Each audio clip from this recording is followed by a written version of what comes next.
en attendant ki nga xam ne moom mooy maître Ciré Clédor ak si dañ leen di wax ni li nga xam ne moom mooy mandataire u Aïda Mbodj Aïssata ñu gën ko xam ci tuuru Aïda Mbodj moom moo fi moom mooy moo jot a ñëw léegi ni wax benn déclaration ñu xaaral ni maître Clédor mi bismillah voilà, c'est bon, et comme ça. C'est bon, maître.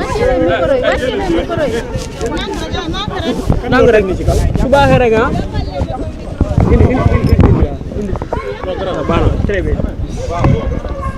Après, nous wow.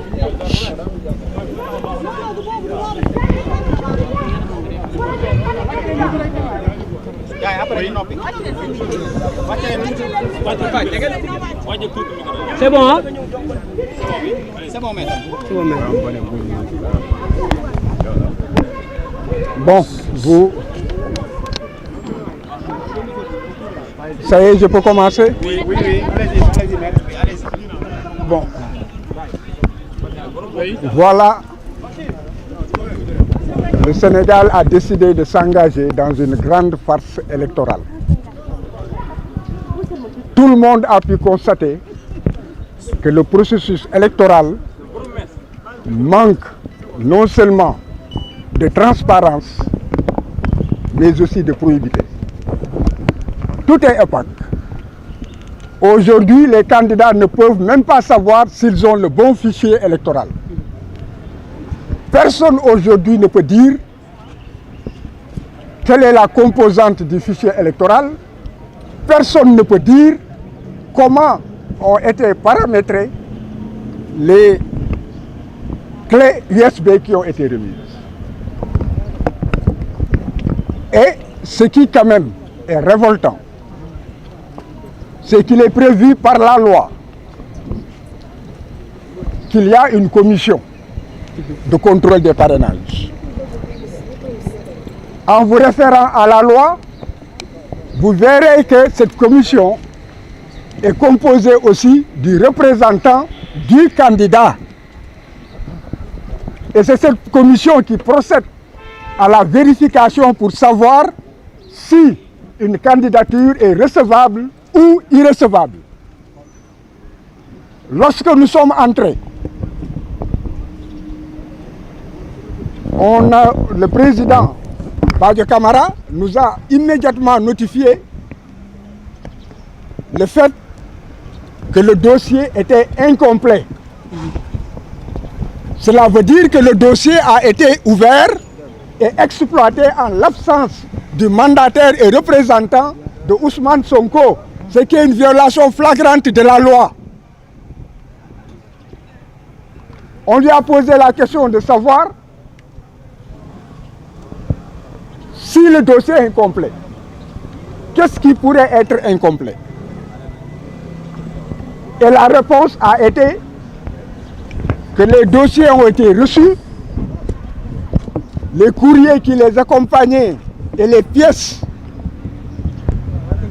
annexées étaient aussi reçues, vérifiées par la commission qui a conclu en ce qu'il manquait en fait une pièce, qu'elle était incomplète. Et après, tout est refusé, que le reste nous sera notifié par écrit en temps opportun. C'est quelle pièce? La pièce, Quelle pièce? vous ne connaissez pas?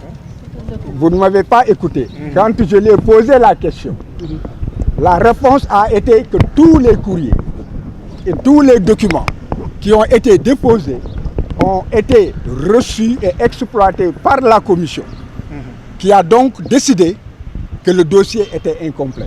Or, cette commission a donc été dans une composition irrégulière parce que la loi prévoit que tout cela, cette vérification, devait se faire en présence du candidat ou du mandataire ou du représentant du mandataire.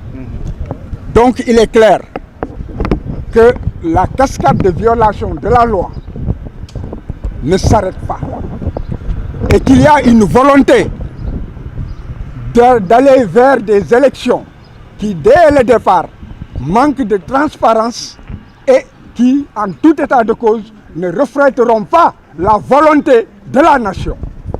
Et la communauté nationale et internationale qui m'écoute peut vérifier les dispositions de la loi et elle pourra voir que la commission ne peut pas siéger valablement si en fait le représentant du candidat n'est pas en fait présent. C'est la raison pour laquelle je pense que l'opinion publique nationale et internationale retiendra que c'est une farce électorale qui a été organisée et qui continue d'être organisée. Ce que nous comptons faire, nous le savons, nous ferons les recours prévus par la loi, nous resterons dans la légalité, mais dans tout état de cause, la souveraineté populaire s'exprimera. Je vous remercie. Maître enveloppe tënk rek enveloppe lan lañ mën a jàppale par rapport ak la candidature Ousmane Sonko ak vérification des parrainages.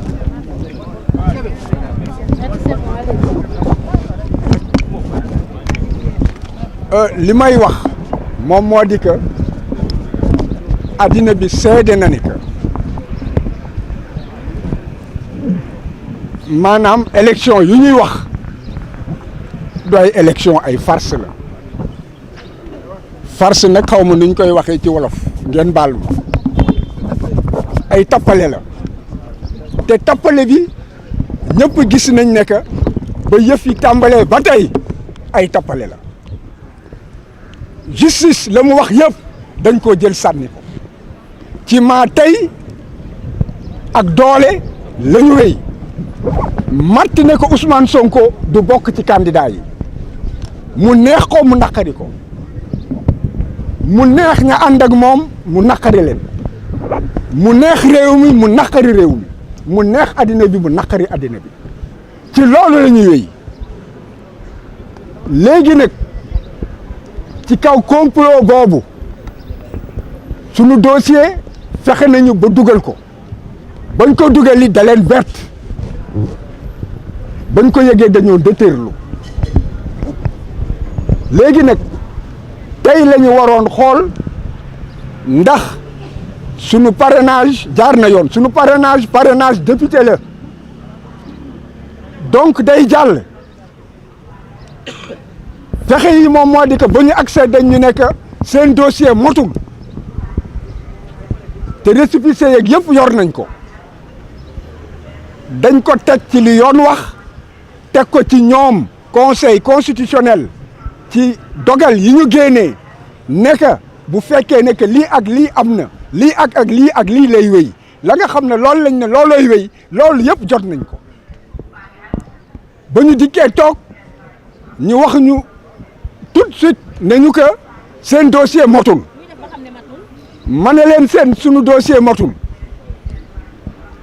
lan moo tax sunu dossier lan moo motul ci sunu dossier ñu ne ma fekkee seen dossier Ousmane Sonko motul te bu fekkee ne que dinañ leen ko yëgal dinañ leen wax lan moo ci motul ma ne leen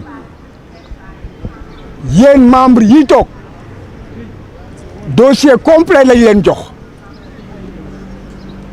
mu dog ma ne que président bi dog ma Badio Camara ne que lépp loo fi indi mu doon ci dossier mu doon ci ay bataaxal yëpp wane nañ ko commission bi réunir na ba pare xool gis ne que manqué na pièce te commission bi mënul réunir te fekk man fekkeewuma ko pour que ñu war a dajji enveloppe bi nga xam ne ci laa def kayit yi dañ koo scellé pour que ñu vérifier ci sama kanam ba pare nañ ne alkaati bi kaay ñu yëkkati dafe pour que mu génn nekk wax ji jeex na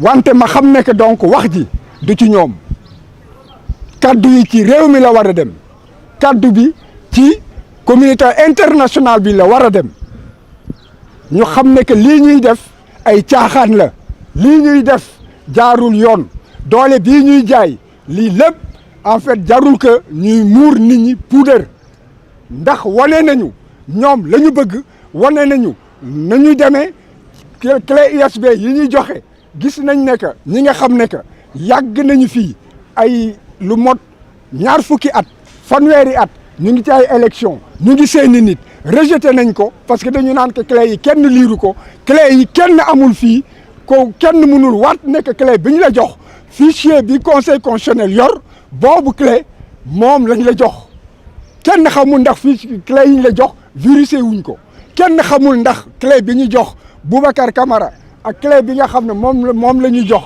Aïda Mbodj que clé yi benn la alors que lépp dafa war a leer mu leer nañ mel ni seetu nit ñi xam la ñuy def xam la ñuy teg seen tànk xam lañ leen laaj ñu mën cee ñu mën cee jaar wante ba tey ji dara leerul lépp jéegoog jéego la jéego boo jéegi ñu génnee dara tegaat gàllankoor sa kaw boo fexee ba jàll ko ñu génnewaat beneen daal gàllankoor ay tappale élection la.